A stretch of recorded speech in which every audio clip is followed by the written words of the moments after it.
बड़ी तिराहे पर खड़ी है और उसको सबसे बड़ी चुनौती का सामना करना पड़ेगा, विशेष तौर से उत्तर प्रदेश में, जहां 80 में से 73 लोकसभा सीटें भारतीय जनता पार्टी के पास है। प्रशांत,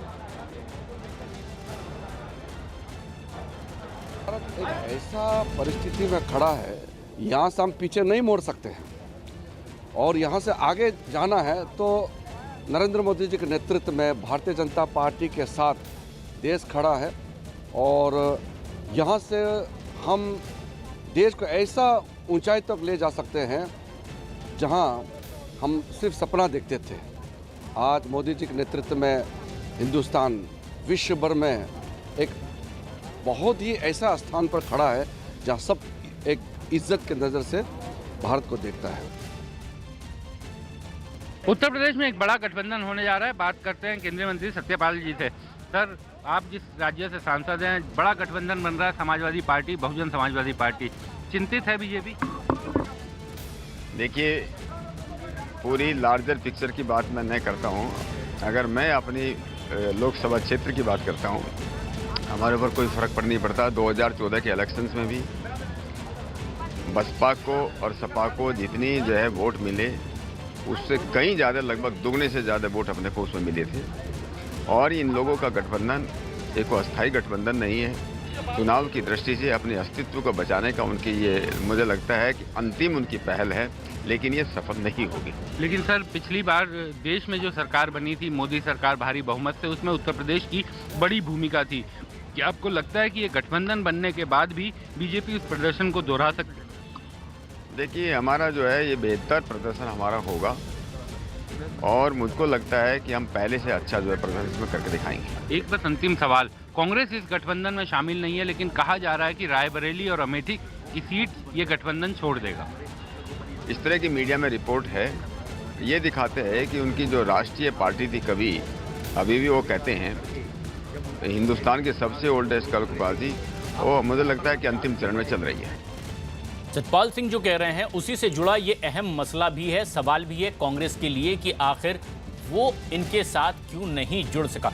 हमारे सहयोगी अजीत लगातार हमारे साथ बने हुए हैं। अजीत, कांग्रेस के नेता उत्तर प्रदेश में क्या कह रहे हैं, क्या प्रतिक्रिया है? जब एसपी बीएसपी मिलकर लड़ रहे हैं, भले ही अघोषित तौर पर अमेठी रायबरेली में उनके खिलाफ वो नहीं लड़ेंगे, लेकिन क्या ये मानते हैं कि उनको साथ लेने से नुकसान इनको पहुंचता, और इसको स्वीकार भी कर चुकी है कांग्रेस उत्तर प्रदेश में?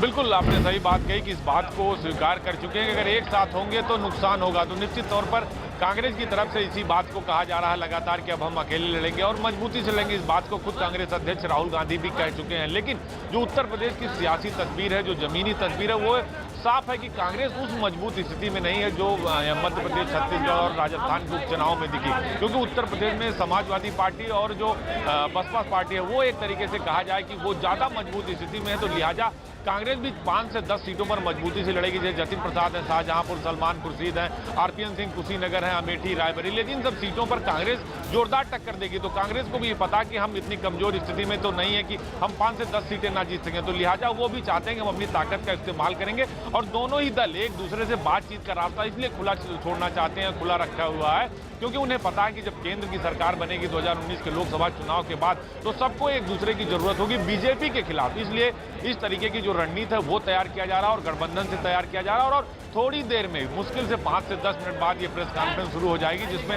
अखिलेश यादव और मायावती दोनों इस प्रेस कॉन्फ्रेंस में मौजूद होंगे। और कहा जा रहा है कि होटल ताज में आ चुके हैं दोनों ही नेता। तो ये कहा कहीं ना कहीं थोड़ी देर में जब प्रेस कॉन्फ्रेंस शुरू होगी तो उत्तर प्रदेश की जो और सियासी तस्वीर है प्रशांत, वो सामने आ जाएगी और ये तय हो जाएगा कि 2019 का सरताज कौन है, किसके पास कितनी सीटें हैं, गठबंधन का फार्मूला क्या है और क्या 1993 का एक इतिहास फिर दोहराया जाएगा जब गठबंधन ने भारी सीटें जीती थी विधानसभा चुनाव में। क्या वो लोकसभा चुनाव में दोहरा पाएंगे या फिर बीजेपी गठबंधन का रास्ता रोक पाएगी, ये सब देखने वाली बात होगी। प्रशांत,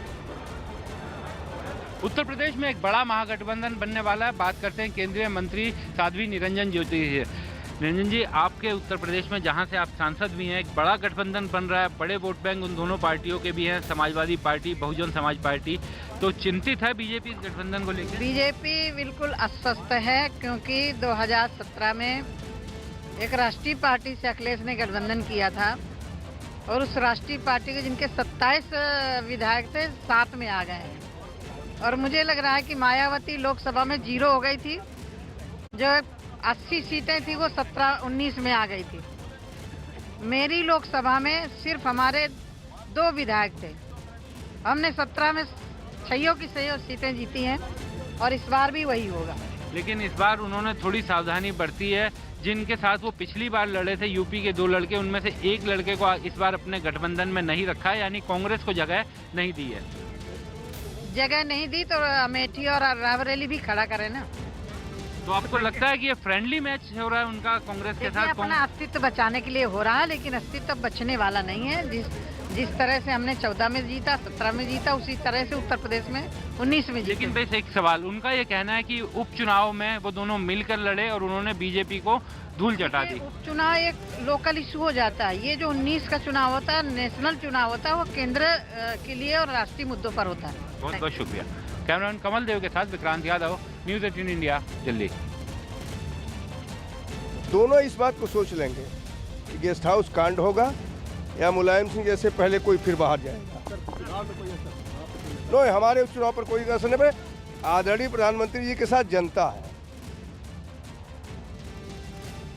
देखिए, पिछली बार अखिलेश यादव जी इसी तरह का माहौल बना के कांग्रेस के नाव पर बैठे थे और उनकी साइकिल पंचर हो गई थी। अब हाथी पर साइकिल बैठेगा और साइकिल पर हाथी, तो साइकिल का पंचर होना तय है। नरेंद्र मोदी जी के साथ उत्तर प्रदेश की जनता है और 51% से ज़्यादा वोट इस बार मिलेगा।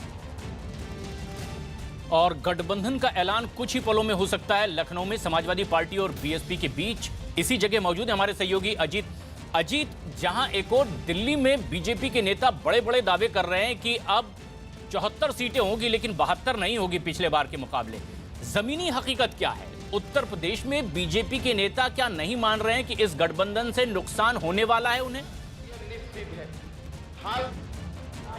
देखिए, बिल्कुल बीजेपी कुछ भी कहे, बट ये बात साफ हो चुकी है कि गठबंधन से बीजेपी को नुकसान हो सकता है, होने वाला है, क्योंकि 2014 के इलेक्शन में 65 सीटें 31 पर समाजवादी पार्टी और 34 सीटों पर बहुजन समाज पार्टी दूसरे नंबर पे थी। यानी अगर एक साथ होती तो ये परिणाम बदल सकते थे 65 सीटों पर। तो निश्चित तौर पर बीजेपी के नेता इस बात को स्वीकार करें या ना करें, लेकिन जमीनी हकीकत यही है कि अब 42% से अधिक वोट शेयर्स गठबंधन के पास है और इस बात को बीजेपी के लोगों को स्वीकार करना होगा।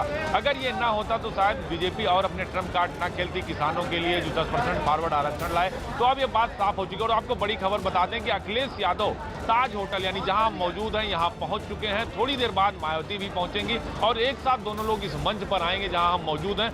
तो फिर प्रेस कॉन्फ्रेंस शुरू होगी। अखिलेश यादव आ चुके हैं और मायावती अपने घर से निकली हैं, तो थोड़ी देर में ये प्रेस कॉन्फ्रेंस शुरू होगी। लेकिन बात हम कर रहे थे कि अखिलेश जो सियासत की है प्रधान, तो उत्तर प्रदेश की सियासत में अब बीजेपी को इस बात को मानना होगा कि गठबंधन उन्हें चुनौती देने वाला है और सभी सीटों पर। और कांग्रेस की 2 सीटें छोड़कर उन्होंने साफ कर दिया है कि हम बीजेपी के खिलाफ है, ना कि कांग्रेस के खिलाफ है। तो लिहाजा चीजें साफ हो चुकी हैं। तो अब कुल मिलाकर ये कहा जाए कि कहीं ना कहीं गठबंधन की तस्वीर अभी थोड़ी देर में ऐलान हो जाएगा और कुछ न कुछ जो पीछे की तस्वीर है, हलचल हो रही है मंच पे। थोड़ी देर में ही नेता जो बड़े वो आने वाले हैं। एक तरीके से जो हलचल है वो शुरू हो गई है प्रशांत की। अब अखिलेश यादव, मायावती किसी भी वक्त अंदर आ सकते हैं, आ चुके हैं। एक तरीके से कहा जाए कि दोनों नेता आ चुके हैं। अपने कैमरा पर्सन से चाहेंगे कि मंच की तस्वीरें दिखाएं।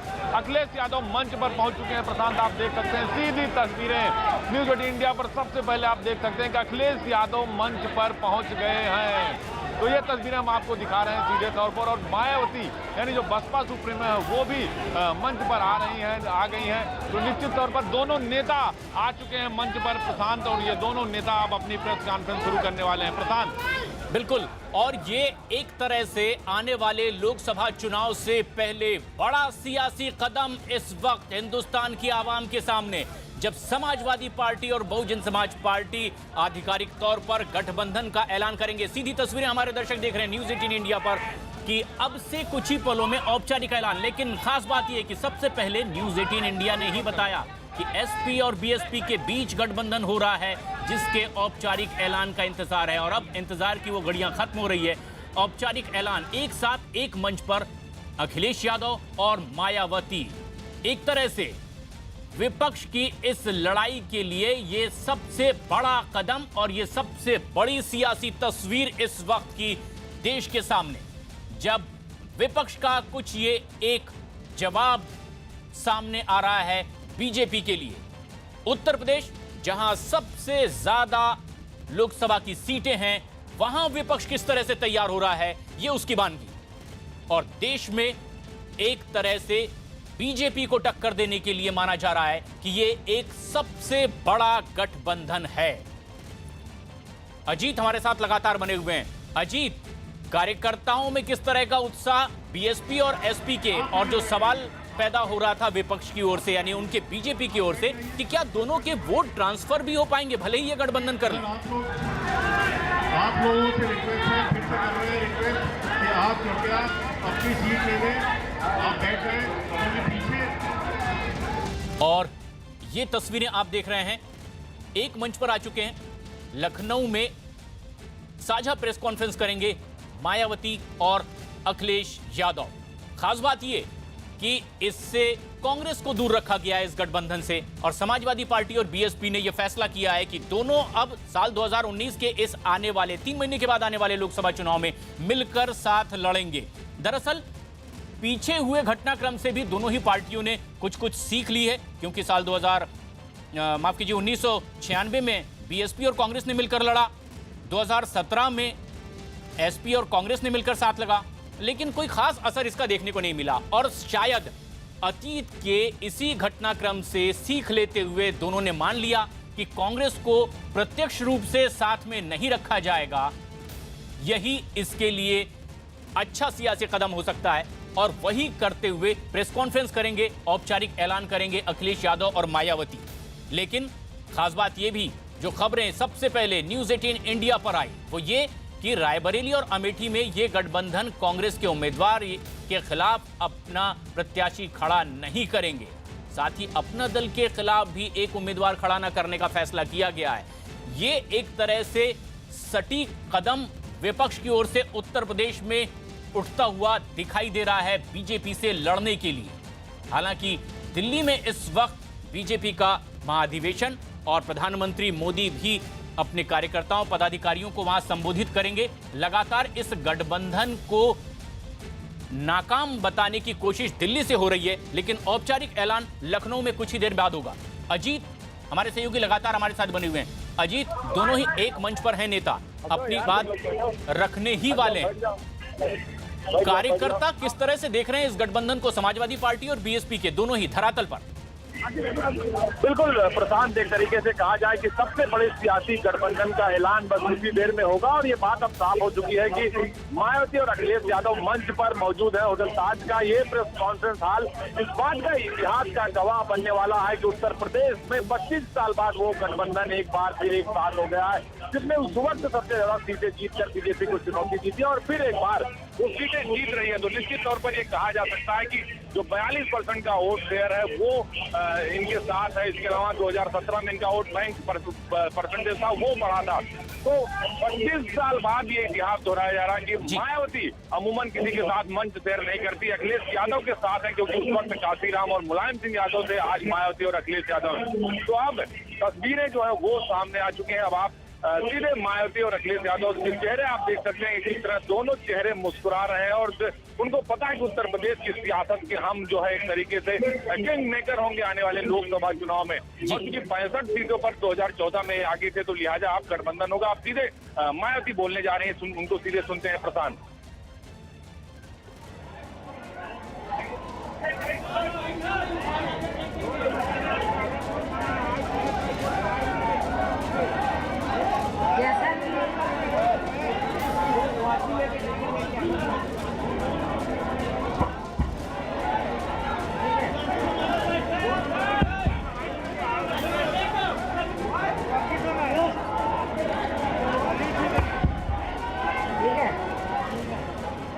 मीडिया बंधुओं, जैसा कि आप लोगों को ये विदित है कि आज बहुजन समाज पार्टी और समाजवादी पार्टी के दोनों नेशनल प्रेसिडेंट की, मुखिया की ये संयुक्त व खासकर प्रधानमंत्री श्री नरेंद्र मोदी की तथा बीजेपी के राष्ट्रीय अध्यक्ष श्री अमित शाह की अर्थात इन दोनों गुरु व चेले की नींद उड़ाने वाली अति महत्वपूर्ण एवं ऐतिहासिक प्रेस कॉन्फ्रेंस हो रही है।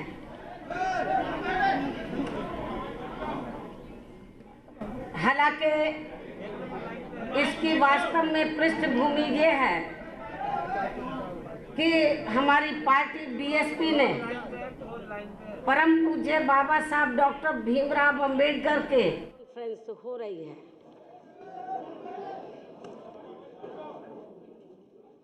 हालांकि इसकी वास्तव में पृष्ठभूमि ये है कि हमारी पार्टी बीएसपी ने परम पूज्य बाबा साहब डॉक्टर भीमराव अंबेडकर के देहांत के बाद उनके अधूरे पड़े कारवां को न केवल गति प्रदान की है बल्कि काफ़ी उतार चढ़ाव का सफ़र तय करते हुए उसे ऐतिहासिक सफलताएं भी प्रदान की हैं।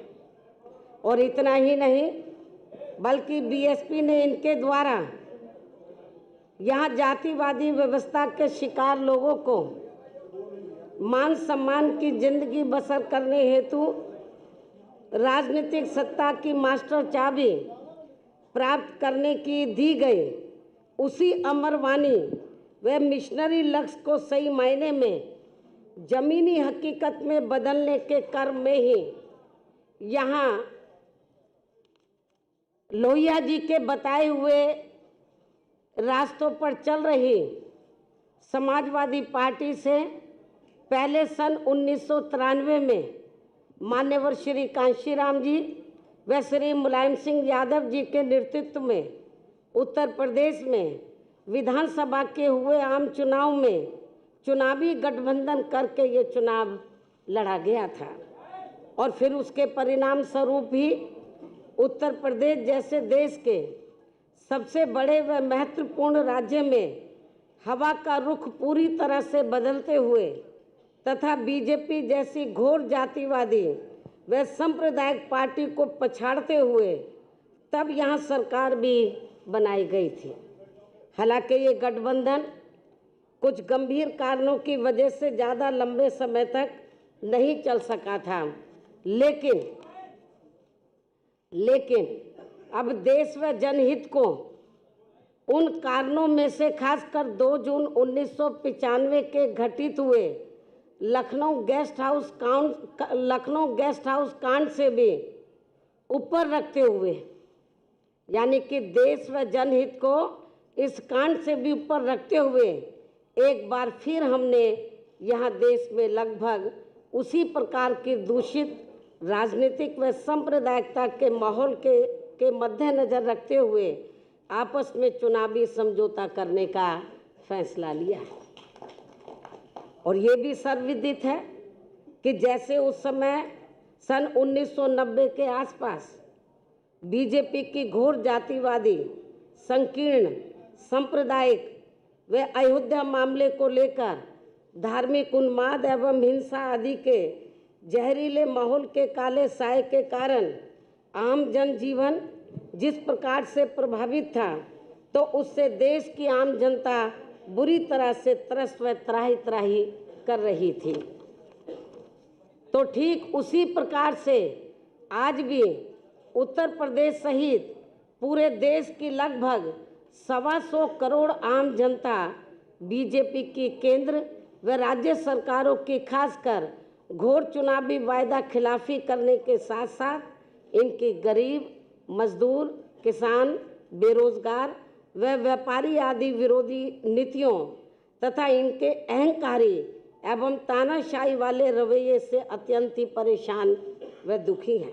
तो ऐसे हालातों में एक बार फिर से बीएसपी व सपा ने व्यापक जनहित व देश हित को ध्यान में रखकर खासकर उत्तर प्रदेश में एकजुट होने की काफ़ी ज़रूरत महसूस की है और इस संबंध में सर्व समाज की आम जन भावनाओं का पूरा कदर करते हुए तथा इनको पूरा आदर सम्मान देते हुए देश में लोकसभा के शीघ्र ही होने वाले आम चुनाव में पूरे जन संतोष वाला चुनावी गठबंधन करके ये चुनाव लड़ने का फैसला किया है और जिसकी आज ही घोषणा भी कर दी जाएगी, जो निश्चित तौर पर ये इस नए वर्ष सन 2019 में एक प्रकार से नए राजनीतिक क्रांति का संदेश ही माना जाएगा तथा जो देश के संविधान को उसके सही व असली जनहितैषी एवं कल्याणकारी मार्ग पर चलने का रास्ता ही मुकर्रर करेगा। और ऐसे में अब बीएसपी व सपा के बने इस गठबंधन से समाज व देश को बहुत उम्मीदें भी जग गई हैं, क्योंकि यह चुनाव जीतने के लिए केवल दो पार्टियों का ये एकजुट होना मात्र नहीं है, बल्कि ये समाज के अधिकांश आबादी का प्रतिनिधित्व करने वाले सर्व समाज के खासकर गरीबों, मजदूरों, किसानों, छोटे व मझोले व्यापारियों, युवाओं, बेरोजगारों, महिलाओं व अन्य मेहनतकश आम जनता के साथ साथ दलितों, शोषितों, पिछड़ों, मुस्लिम व अन्य धार्मिक अल्पसंख्यकों के हितों की रक्षा एवं इनका प्रतिनिधित्व करने वाली एक शक्ति भी है, जो आगे चलकर देश के बेहतर कल को बनाने वाली सामाजिक परिवर्तन एवं आर्थिक मुक्ति के मिशनरी लक्ष्य की प्राप्ति का एक खास सामाजिक एवं आर्थिक क्रांति का आंदोलन भी बन सकता है।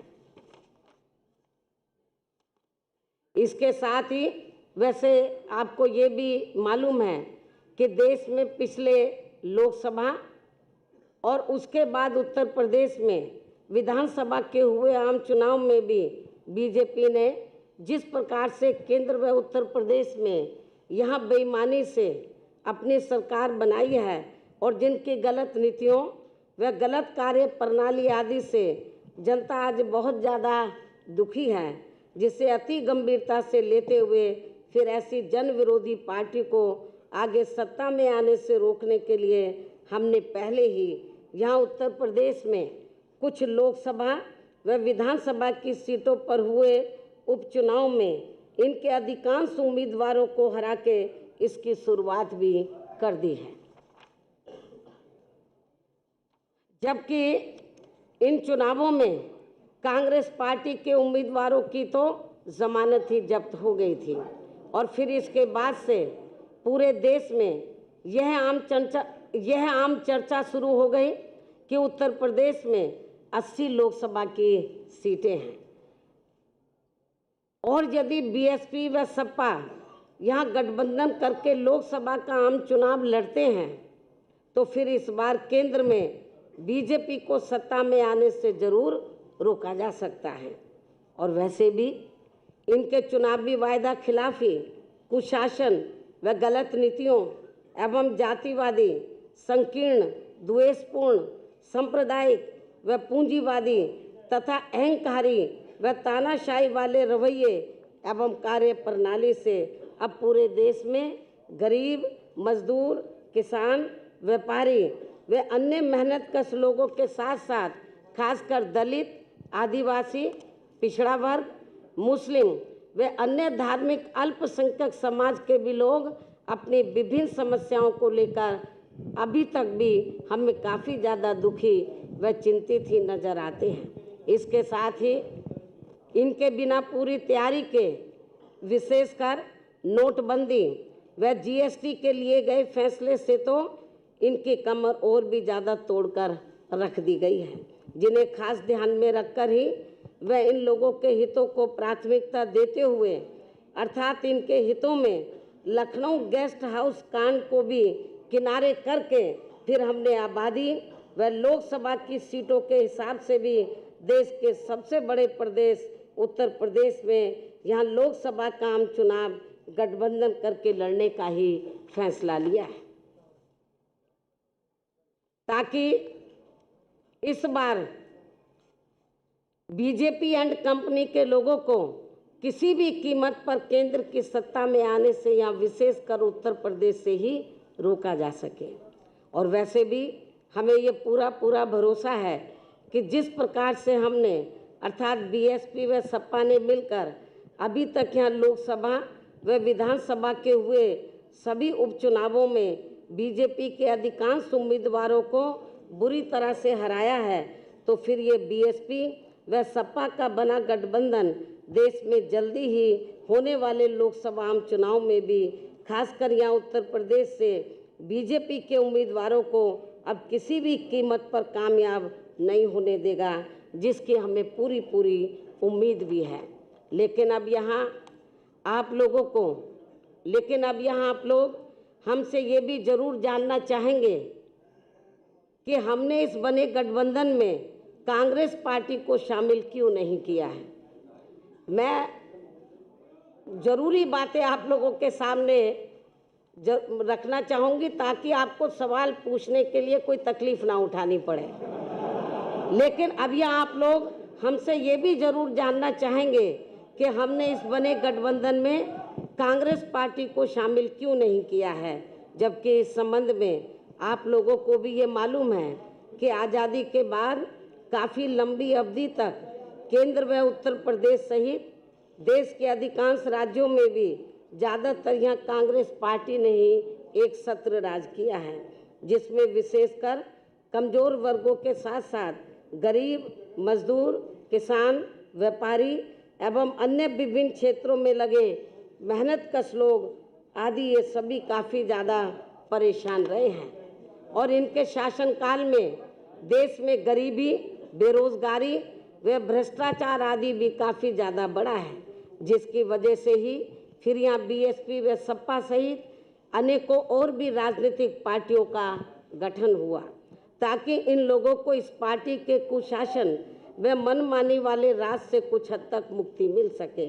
ऐसी स्थिति में केंद्र व राज्यों में चाहे सत्ता यहाँ कांग्रेस पार्टी या बीजेपी एंड कंपनी के लोगों के हाथों में आए तो भी बात एक ही है, अर्थात इन सब की नीतियाँ, सोच व कार्यशैली आदि अभी तक भी हमें लगभग एक जैसी अधिकांश नजर आती है।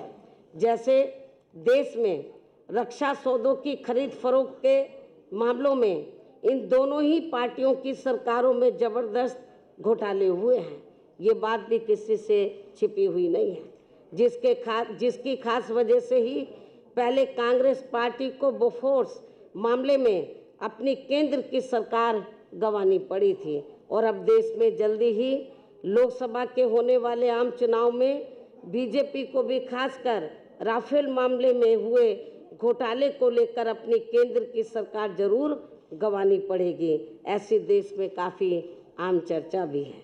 इसी प्रकार वर्तमान केंद्र की भाजपा सरकार का राज विशेषकर अपने विरोधियों को कमज़ोर करने के लिए उनके उत्पीड़न करने के मामले में हमें पूर्व में कांग्रेस पार्टी के रहे राज में सन 1975 में लगी इमरजेंसी से भी अब कोई कम नज़र नहीं आता है। अर्थात फ़र्क केवल इतना ही है कि इस मामले में कांग्रेस पार्टी के राज में उस समय घोषित इमरजेंसी थी और अब बीजेपी के राज में अघोषित इमरजेंसी लगी हुई है, जिसके असंख्य उदाहरण आप लोगों के सामने हैं। और इसके लिए अब ये लोग अपनी सरकारी मशीनरी का ज़बरदस्त दुरुपयोग करके वे जनता में अपने प्रभावशाली विरोधियों से घबराकर उनके विरुद्ध जबरदस्ती के काफ़ी वर्षों पुराने गड़े मुर्दे उखाड़ने में लगे हैं, जिससे अब इनको देश में शीघ्र ही लोकसभा के होने वाले आम चुनाव में सन 1977 की तरह ही काफ़ी भारी नुकसान भी होने वाला है। इसके साथ ही गठबंधन को लेकर कांग्रेस पार्टी के बारे में यह बात भी सर्वविदित है कि बीएसपी व सपा को कांग्रेस पार्टी के साथ चुनावी गठबंधन करने से कोई खास लाभ मिलने वाला नहीं है, क्योंकि इस मामले में हमारा अभी तक का अनुभव ये रहा है कि इनके साथ गठबंधन करके चुनाव लड़ने से हमें छोड़ी गई सीटों पर इस पार्टी का अपना अधिकांश वोट ट्रांसफ़र नहीं होता है और वह ज़्यादातर बीजेपी व अन्य जातिवादी पार्टियों को ही चला जाता है, या फिर जानबूझकर एक सोची समझी रणनीति के तहत उसे अंदर अंदर ट्रांसफ़र भी कर दिया जाता है। जबकि हमारी पार्टी से जुड़ा पूरा का पूरा वोट एक तरफा हमारे साथ गठबंधन की गई किसी भी पार्टी को पूरी ईमानदारी से ट्रांसफ़र हो जाता है। जिससे कांग्रेस पार्टी जैसी पार्टियों को तो हमसे पूरा लाभ मिल जाता है, लेकिन हमारी जैसी ईमानदार पार्टियों को इसका कोई खास लाभ इनसे कोई खास लाभ नहीं मिल पाता है और इससे फिर हमारी पार्टी का वोट प्रतिशत और कम हो जाता है, जिसका कड़वा अनुभव हमने यहाँ उत्तर प्रदेश में ही सन 1996 में विधानसभा के हुए आम चुनाव में कांग्रेस पार्टी के साथ गठबंधन करके किया भी है। और शायद लगभग यही कड़वा अनुभव यहाँ पिछले विधानसभा के हुए आम चुनाव में समाजवादी पार्टी ने भी कांग्रेस पार्टी के साथ गठबंधन करके किया है। ऐसी स्थिति में फिर हमने अपनी पार्टी व मूवमेंट के हित में देश में जल्दी ही लोकसभा के होने वाले आम चुनाव में खासकर यहाँ उत्तर प्रदेश में बीएसपी व सपा के बने गठबंधन में कांग्रेस पार्टी को शामिल नहीं किया है। हालांकि अब हमारी पार्टी ने पूरे देश में ये फैसला लिया है कि हमारी पार्टी अब आगे कांग्रेस पार्टी की तरह ऐसी अन्य और किसी भी पार्टी के साथ गठबंधन करके कोई चुनाव नहीं लड़ेगी, जिससे हमारी पार्टी को खुद ही राजनीतिक नुकसान पहुंच जाए, यानी कि उसका वोट हमें ट्रांसफ़र ना हो सके। लेकिन इस मामले में अभी तक अच्छी बात ये रही है कि उत्तर प्रदेश में बीएसपी व सपा का पूर्व में विधानसभा आम चुनाव के लिए हुआ गठबंधन का पिछला रहा अनुभव दोनों ही पार्टियों के लिए काफ़ी कारगर साबित हुआ है।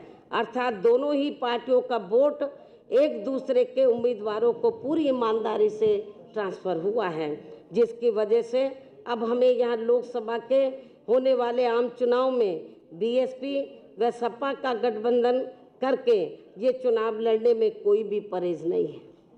और अब हमें पूरा भरोसा है कि यहाँ बीएसपी व सपा का बना ये गठबंधन इस बार केंद्र में बीजेपी को किसी भी कीमत पर सत्ता में आसीन नहीं होने देगा और इनको इस बार हर हालत में यहाँ उत्तर प्रदेश से ही रोक देगा, बशर्ते यदि इस पार्टी ने पूर्व की तरह यहाँ वोटिंग मशीनों में कोई गड़बड़ी नहीं की तथा ना ही इन्होंने खासकर राम मंदिर निर्माण के नाम पर यहाँ की जनता की धार्मिक भावनाओं के साथ कोई खिलवाड़ आदि किया।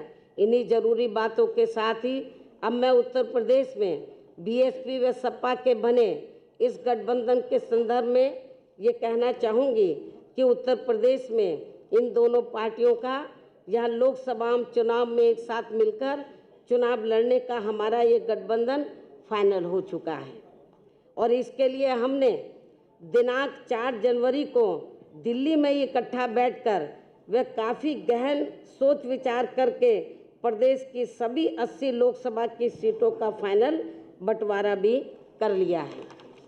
और इसके बाद हमें ऐसा भी लगता है कि इसकी भनक पड़ते ही उसी दिन फिर बीजेपी ने घबराकर अपनी पूर्व की गई तैयारी के मुताबिक हमारे बने इस गठबंधन को कमज़ोर करने व तोड़ने के लिए एक सोची समझी रणनीति व साजिश के तहत सपा के अध्यक्ष श्री अखिलेश यादव का नाम जानबूझकर खनन मामले से जोड़कर व इनकी छवि को धूमिल करने के लिए मीडिया आदि में बड़े पैमाने पर उछाल दिया, जिसकी हमारी पार्टी कड़े शब्दों में निंदा करती है। और ऐसे में हमारी पार्टी पूरे तौर से हर स्तर पर इनके साथ खड़ी है, जबकि इस पार्टी को अर्थात बीजेपी को ये मालूम होना चाहिए कि इनकी इस घिनौनी हरकत से अब बीएसपी व सपा के बने इस गठबंधन को और भी ज़्यादा मजबूती मिल जाएगी और अब इससे